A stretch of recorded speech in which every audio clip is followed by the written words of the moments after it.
Hello guys, let us look at some of the common questions which I get in my inbox and some of the doubts you might be having regarding this book. This doctor is asking me, if I use only this book, how many questions will I be able to solve? One other question I got was, can we use this book as the primary source? And someone here is asking me, can I use only this book and will I get a rank under 5k in NEET PG? So I felt it is absolutely necessary for me to make this video as a step-by-step guide regarding how to use this book and to get maximum benefit out of this book. So putting all these doubts together, if I can rephrase the question for you, the doubt which all of you have in your mind and you want to ask me, is Sure Success Magic, is this book good enough on its own to be used as a primary source to get a good rank? Does that make sense? Yes? And if I have to answer this question in a single word, I'll say yes. But then I'll also have to tell you how. So that is the aim of this video. The one most important thing which I have to tell you guys before going ahead with the video is how effective is Sure Success Magic. For 16 out of 19 subjects, I will say it is about 90% effective. What do I mean by this? Very minimal annotation is needed, and I have rated these subjects as 4.5 out of 5. And for the rest of the three subjects, I have rated this as 4 out of 5. That is, it is 80% effective.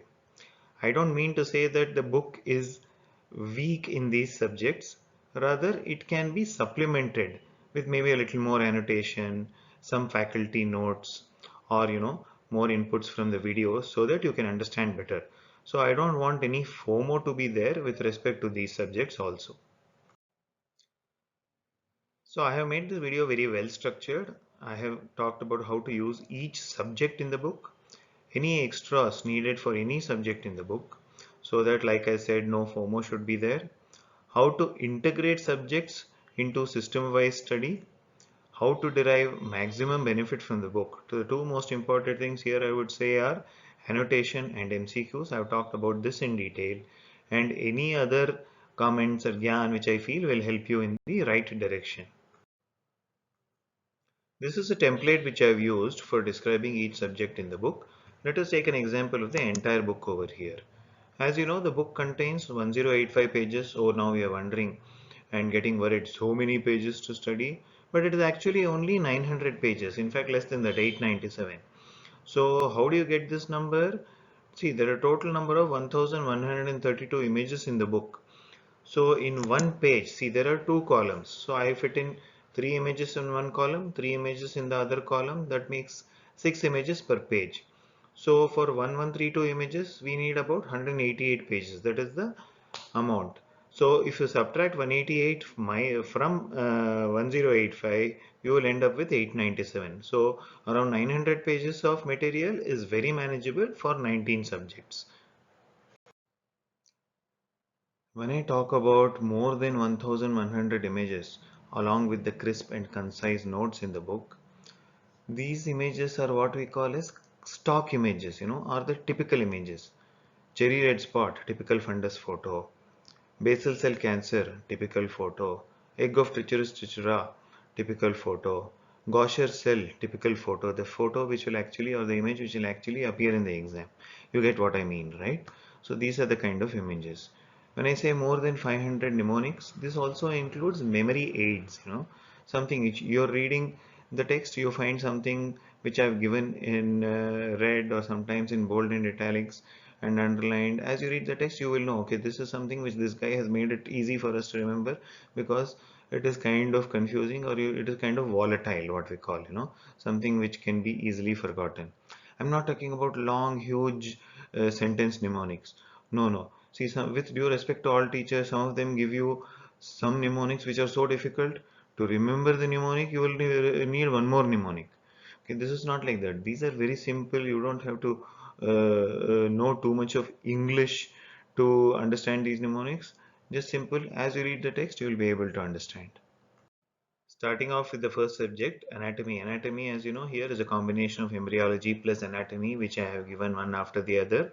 The only numbers which I'll draw attention to over here are the number of images, 116, and I would say anatomy is 4.5 out of 5, which is a solid or pakka subject over here. I'll also be talking about how to read anatomy. Don't try to read anatomy from first to last page. You can do that with embryology. Embryology, you finish off the chunk over there. But how do you read anatomy? When you're reading upper limb and lower limb, read it along with orthopedics only. So that becomes integrated over there. When you're reading CVS, read about the anatomy of the heart. When you're reading respiratory system, read about the anatomy of the lungs. I have given the corresponding page numbers so that you can easily go back to those pages. Similarly, when you're reading about the GIT, stomach, liver, intestines, etc., read it along with the respective systems in medicine and similarly in surgery. So that makes reading anatomy much more easy, much more enjoyable. And I have also integrated anatomy into OBG. Why would you want to read the female reproductive organs separately? You actually have to read it along with OBG only. Similarly, anatomy of the eye will be along with ophthalmology, ENT of course along with ENT, and anatomy with respect to surgery. For example, hernia, I have the anatomy of with the inguinal region anatomy. I have given it with respect to hernia because that is where it becomes more important. So you'll end up reading it over there. That makes remembering also much better. So the only extra help I feel you guys will need over here is with respect to images. What I mean by this is, suppose I have given the course of a nerve, or I have given the branches of a nerve or the branches of an artery. Some of you have said that is lacking over here, that is deficient. See, if I end up giving figures for each and every artery and nerve, this will become like a 500-page anatomy book, which defeats the purpose of the book itself. See, there are a lot of clinical correlation boxes which I have given. If you read only those boxes, I'm sure you'll be able to answer many of the questions over there. Okay, that is taken care of. But when it comes to individual arteries and nerves and muscles, if you find some part difficult, I suggest you go to your textbook and just look it up over there, or go through Google over there. But rest assured, anatomy is very good in the book and you will be able to answer majority of the questions over here. The only other part lacking over here is the cadaveric images, because I can give you 100 cadaveric images, someone can ask you something which is not there, and cadaveric images are more common, we have seen in INICET exam. So that is something probably you would have to look into from any other source. So I don't want you to suffer from any FOMO, I'm repeating that. So whatever little shortcomings also I'm mentioning over here. Coming to physiology over here, we know it is not an image heavy subject. Physiology is more of concepts particularly.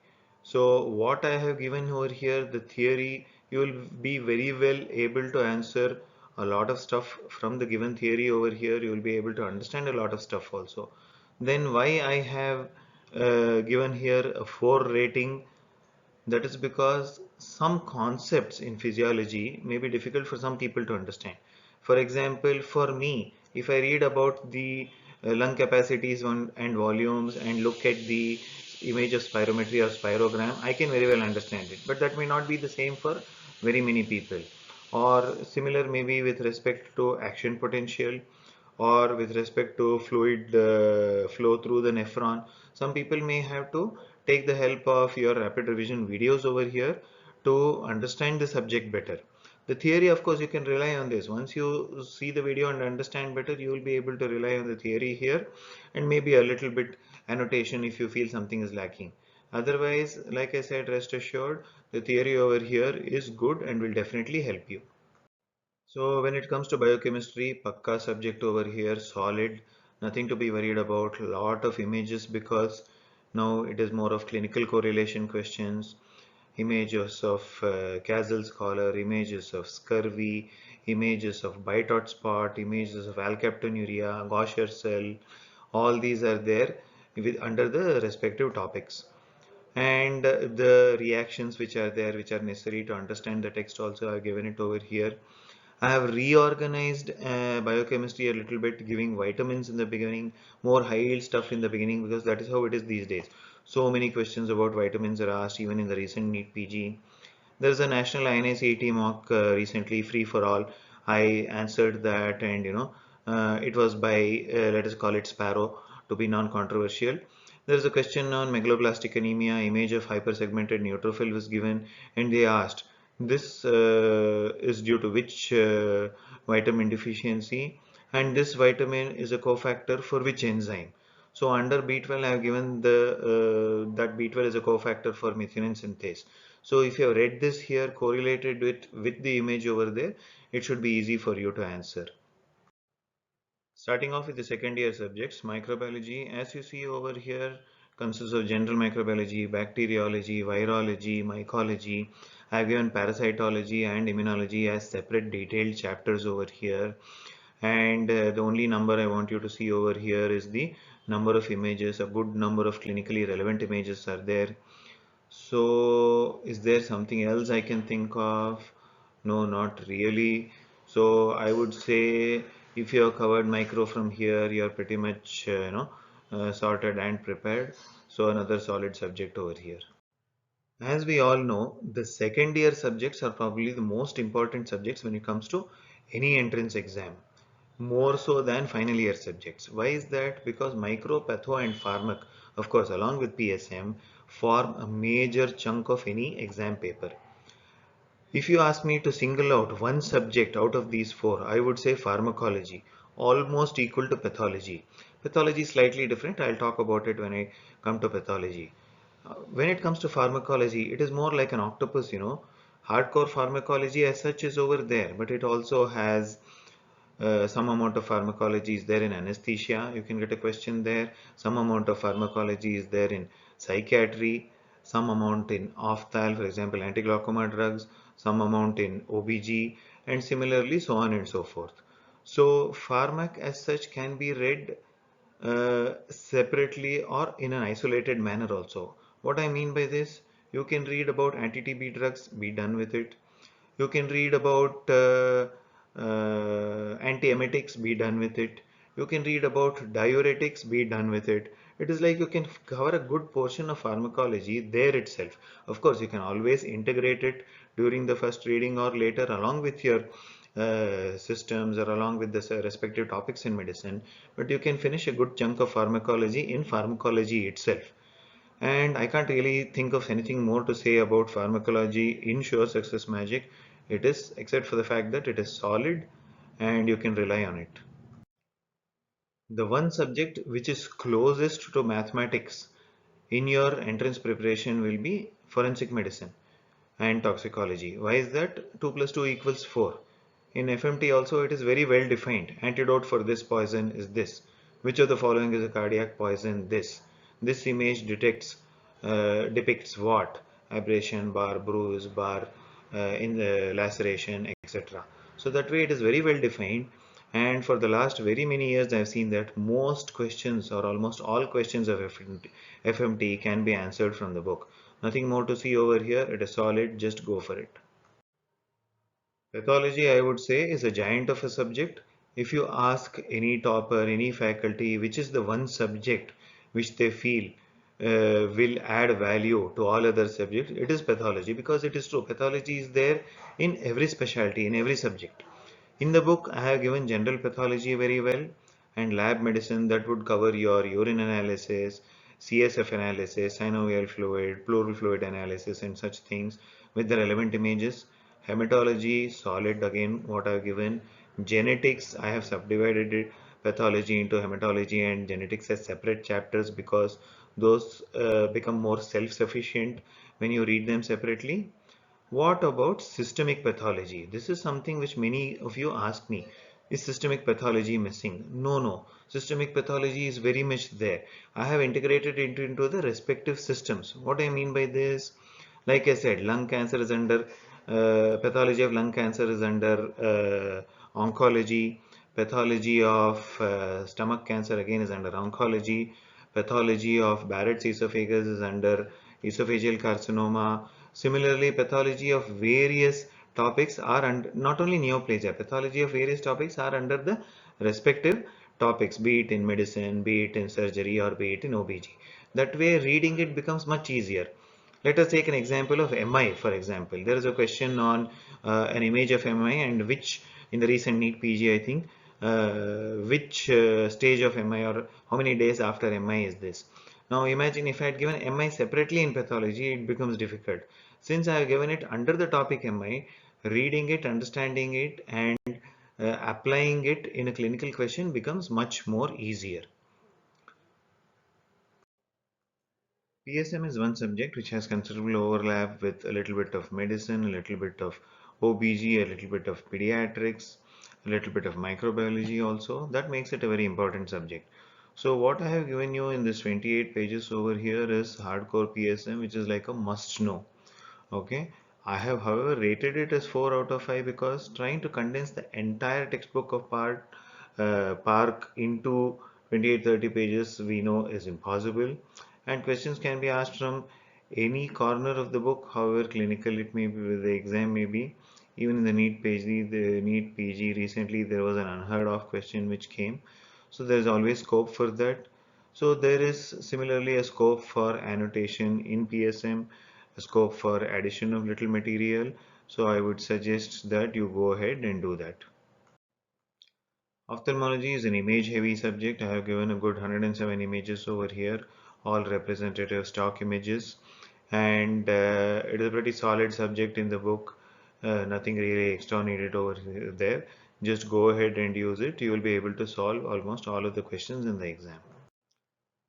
ENT, I have given a good number of images. The theory here is quite strong. Nothing much to really look for extra over here. Only thing maybe the audiogram images or the tuning fork tests, if that is something which you want to see in your videos and take a little inputs from the faculty, always welcome. Otherwise, just go ahead, trust it and use it. Pediatrics pretty much solid subject what I've given over here. You can definitely use it for this. Some overlap with other subjects will be there, just like medicine has overlap. Pediatrics also is going to have overlap with other subjects, but you will be able to cover most of the MCQs from here. Just like Ophthal, ENT and Pediatrics, I have given a high rating for Orthopedics because it is quite solid. These 26 to 30 pages will cover everything that is like a bare necessity over here, and potential future questions also. A good number of images also are there. Maybe a little annotation may be needed if you come across something extra. The short subjects consist of SARPs, the SARP subjects. Skin or dermatology, very image heavy subject.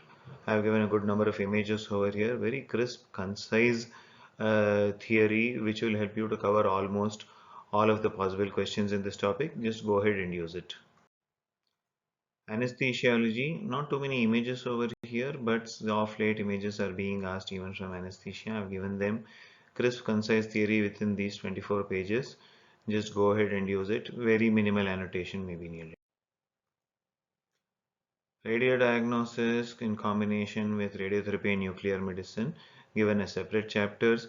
This does not limit itself to only radiodiagnosis. I have given images throughout the book which will form a part of radiodiagnosis.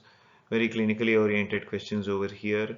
Probably the only area where I feel you would need help is in interpreting CT or MRI images if they have given. So if you're following any of your faculty videos for this, definitely go ahead and do it. 26 pages of high-yield psychiatry including psychopharmacology that should cover almost each and every MCQ which you will encounter in the exam.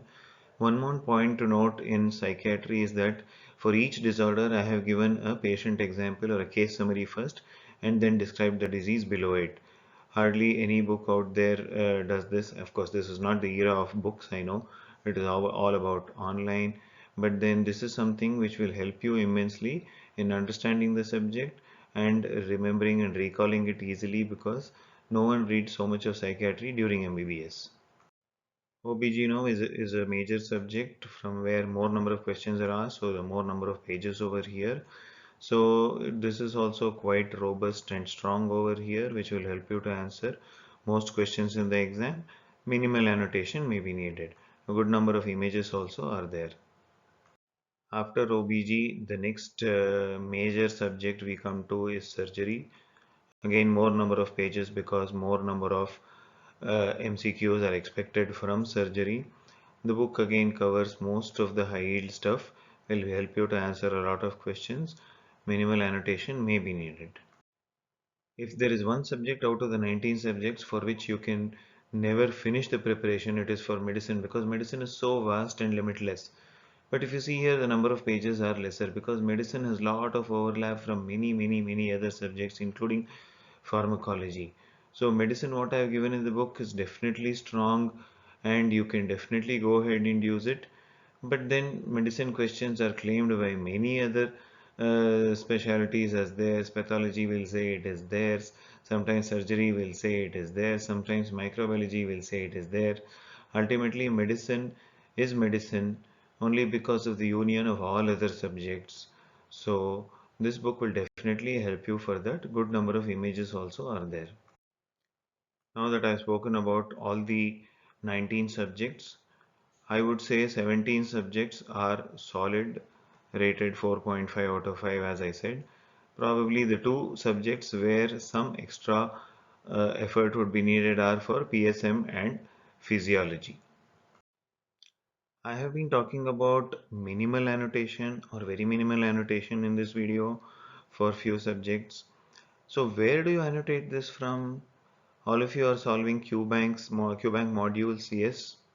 You are solving PYQs, yes. In these two categories, maybe you will find a few things extra which maybe you can add on to the book, because I would have covered most of this. But one area where you can find extra stuff to annotate is when you are solving GTs.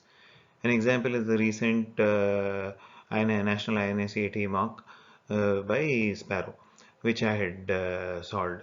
So first 20 questions I didn't have any problem. Then I found a question about clinical case history, typically quite straightforward: neonate with respiratory distress, bad swing pulmonary edema on chest X-ray, and histopath of the specimen of the lung was given, and it was asked, what is the electron microscopy finding? And the answer was lamellated bodies with dense core. So just look up. I have already given the index. The searchable PDF index is there. You would have downloaded these into your phones. If not, do it right now. So just look up in the index for neonatal respiratory distress. You will find it, I guarantee you, within 1 or 2 seconds. Once you find it, just write EM dash lamellated bodies. Your job is done. Don't write extra stories when you have to annotate. Annotate basically means add to notes. So that way your book becomes more and more stronger whenever you find any of these and annotate. One other area where you may find some extra stuff to annotate is if you are using your other notes, rapid revision notes or videos, or any such similar resource. If you are using, you might end up adding some stuff from there into this. I would say the most important requisite for gaining maximum benefit of the books is by solving MCQs. See, by reading the book or by reading your own notes, even if you're not reading the book, you learn or you know. Okay, you read a topic, iron deficiency anemia, now you know that. But by solving MCQs, be it in QBank modules or PYQs or GTs, you come to know how much you can remember and recall when you see the questions, how much you can apply that knowledge. That is basically you're testing yourself as to how much you know or how much you have learned. That is where MCQs are important. So let us say you solve an MCQ and make a mistake. Generally, it kind of sticks in your mind when you review the answers or when you read back the theory, you know. And it is very unlikely that you will make the same mistake once again. So along with doing the topics in the book, solving MCQs is very important. Before signing off, a few questions which people ask me quite often: when to start using the book? Start using the book as soon as possible. There is no correct time, there is no wrong time to start using the book. Even if you have 1 year left, start using now. Even if you have only 1 month left, use the book. For whatever remaining portions, you will still find it useful, even for the upcoming FMGE in December 2024. And you may find that you may just fall in love with the book and start using it more and more in future. For which exam is this useful? NEET PG, FMG, INICET. It is useful for each and every exam. It is time tested, means hundreds and thousands of aspirants before you have used it successfully. And where do we find the reviews of the book? if you are saying so many people have used it, I keep posting reviews which people send me on various platforms, YouTube, Telegram group, Instagram, Facebook. But probably I'll make a separate video of the reviews itself and post it soon. I usually don't ask for people to kind of make promotional reviews for the book. Even the people who message me, I don't think I've asked even one person so far. But let me put it up for you because we have to be in tune with the times. You know, reviews are necessary to convince people. We all see, even I see reviews for anything. It may be for a product or it may be for a hotel or something. So let me put together a few reviews and maybe 10 or 20 of them and make a video soon. So I hope this short video is going to help you to use the book much better and derive maximum benefit from it. For anything else, you can always message me either on Insta, YouTube, or Facebook. Unless I'm in the OPD or OT, I generally tend to respond usually immediately or within the end of the day. All the best, guys. Study well.